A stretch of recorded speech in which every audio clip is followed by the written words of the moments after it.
जीवन में भजन के काफी महत्व है। जीवन में जब भजन के आगमन होते, भक्ति के आगमन होते, ता भोजन प्रसाद बन जाते।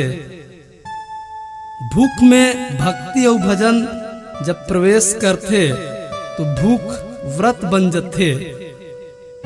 भजन और भक्ति पानी में जब प्रवेश करते तब पानी चरणामृत बन जाते। और ये भजन भक्ति जब सफर में प्रवेश करते तो हमार सफर है तीर्थ यात्रा बन जाते। भक्ति भजन है जब संगीत में प्रवेश करते तो संगीत है कीर्तन बन जाते। भक्ति और भजन जब घर में प्रवेश करते तो घर है मंदिर बन जाते। भक्ति भजन जब व्यक्ति के कार्य में प्रवेश करते तो कार्य है कर्म बन जाते। भक्ति और भजन जब काम में प्रवेश करते, क्रिया में प्रवेश करते तो ये क्रिया और काम सेवा बन जाते। और भक्ति है जब व्यक्ति में प्रवेश करते तो व्यक्ति मानव बन जाते।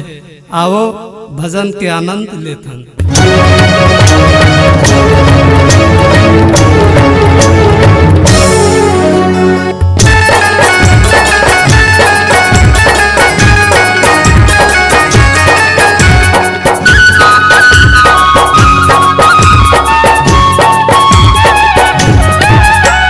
राम के भजन है अनमोल, मन में हरि के कर लेता जो।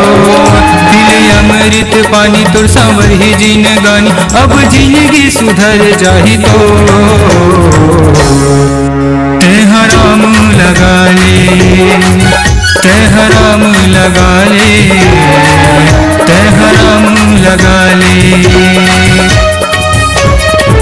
सिया राम के भजन है अनमोल, मनमा हरि के करल तैया जो। दिव्य अमृत वाणी तो सावही जिन गानी, अब जिंदगी सुधर जाही तो। तेहा नाम ही लगा ले, तेहा नाम ही लगा ले, तेहा नाम लगा ले।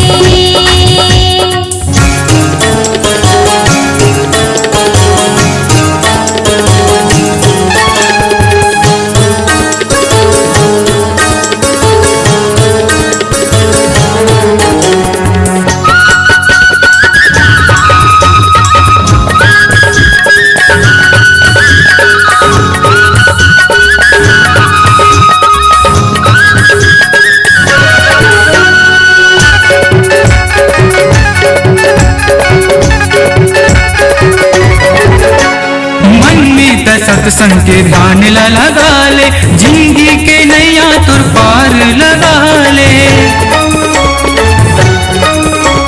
मन में सत्संग के ध्यान लगा ले, जिंदगी के नैया तुर पार लगा ले।